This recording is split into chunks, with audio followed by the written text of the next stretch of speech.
Friends, gather round, because today we're talking about your tax dollars. Yes, those hard-earned dollars you pay to keep the wheels of government turning. Specifically, how some folks want to use them to buy a whole bunch of Bitcoin. You heard that right? Bitcoin, the digital currency that's been making headlines for its wild price swings. Yes, Bitcoin, the digital currency that's about as stable as a squirrel on a sugar rush. One day it's up, the next day it's down, and nobody really knows where it will go next. The idea is that states should create Bitcoin reserves. Imagine your state government holding a stash of Bitcoin, hoping it will appreciate in value. Think of it like the government's rainy day fund. Except instead of sensible investments, it's all riding on a volatile, unregulated cryptocurrency.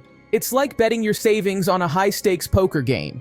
Supporters say it's a hedge against inflation and a way to secure our financial future.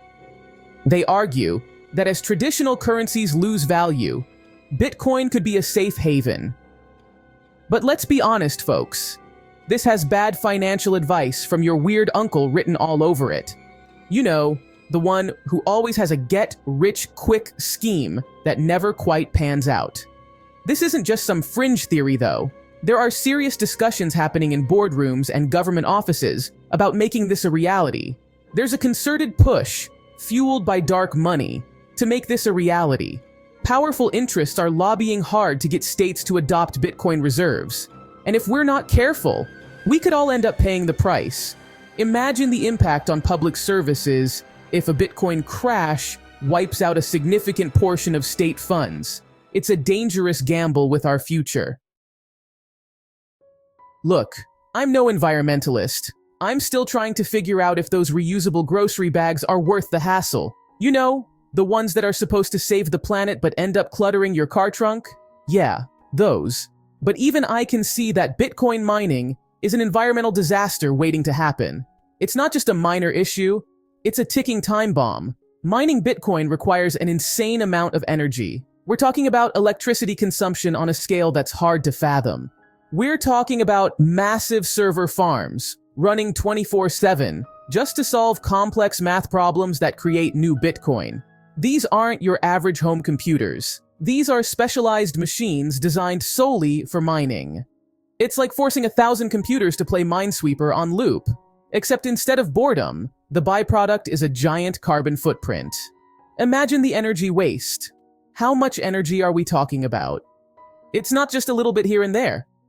Well, one study found that Bitcoin mining consumes more electricity annually than entire countries. Yes, you heard that right. Entire countries. We're talking about nations like Argentina or the Netherlands. We're talking about putting a strain on power grids, increasing energy costs, and accelerating climate change. All for a digital currency that you can't even use to buy groceries in most places. It's a high price to pay for something that remains largely speculative. So, what's the solution? Some suggest transitioning to renewable energy sources for mining operations. But even that has its challenges and limitations. It's a complex issue that requires a multifaceted approach. We need to think critically about the future of digital currencies and their environmental impact. It's not just about the technology, it's about sustainability and responsibility. The question remains, can we find a balance between innovation and environmental stewardship? Only time will tell, but one thing is clear, we can't afford to ignore the environmental cost of digital gold. Now, you might be thinking, surely the government wouldn't let this happen without some regulations in place, right? Well, you'd think so, wouldn't you? But you'd be wrong. The cryptocurrency industry is like the Wild West of finance. It's largely unregulated, opaque, and ripe for abuse. And the worst part? The industry is spending millions lobbying politicians to keep it that way. We've seen this movie before, folks. Remember the subprime mortgage crisis? Yeah, that was fun. And guess what? A lot of the same warning signs are flashing right now with cryptocurrency. Lack of transparency? Check. Conflicts of interest? Check. Potential for systemic risk? Check, check, check. The push for Bitcoin reserves isn't just happening at the federal level. Oh no, it's trickling down to states too. And guess who's leading the charge? That's right, the same folks who brought you budget shortfalls and crumbling infrastructure. They're using slick presentations and promises of big returns to convince lawmakers that Bitcoin is the answer to all their problems. It's the future of finance, they say. Don't be left behind, they warn. It's enough to make you think they're selling timeshares instead of risky financial instruments. But here's the thing. States are terrible at managing money. I mean, have you seen the potholes in some of these roads? And now we're supposed to trust them with a volatile asset like Bitcoin. It's like giving a toddler a flamethrower and hoping for the best. Now, let's talk about the puppet masters behind this whole Bitcoin reserve scheme. One group in particular has been particularly active, the Satoshi Action Fund. Who are these people? Well, they're a shadowy group with ties to conservative think tanks and wealthy donors with a vested interest in deregulation and, let's be honest, probably owning a yacht or two. Their playbook is simple push model legislation, wine and dine lawmakers, and make sure the public remains blissfully unaware of what's going on. They're like the Wizard of Oz, except instead of a curtain, they're hiding behind a smokescreen of jargon and empty promises. Proponents of Bitcoin reserves love to tout its potential benefits. They argue that Bitcoin can serve as a revolutionary financial tool capable of transforming the economic landscape. They claim it's a hedge against inflation, a digital gold that can protect your wealth when traditional currencies lose value. They also suggest it's a way to reduce government debt, proposing that Bitcoin could be a new form of reserve currency. And let's not forget the promise of financial freedom, where individuals can break free from the constraints of traditional banking systems. But let's be real, folks. These arguments are about as solid as a house of cards in a hurricane. The reality is far more complex and less rosy. First of all, Bitcoin's value is anything but stable. It's notorious for its volatility. It fluctuates wildly, sometimes by double-digit percentages in a single day. This kind of instability makes it a risky asset. That's not exactly what you want from an asset that's supposed to provide financial security. Imagine relying on something so unpredictable for your financial future. Second, the idea that Bitcoin can reduce government debt is laughable. Governments have complex financial systems and massive debts that a volatile digital currency can't simply erase. Even if Bitcoin were to skyrocket in value, and that's a big if, the gains would likely be offset by losses in other areas. The economic impact would be far from straightforward. The gains from Bitcoin would be like a drop in the ocean compared to the vast financial needs of a government. It's not a magic bullet. It's like trying to fill a bathtub with a thimble. It's not gonna happen. The scale of government debt is enormous, and Bitcoin's potential impact is minuscule in comparison.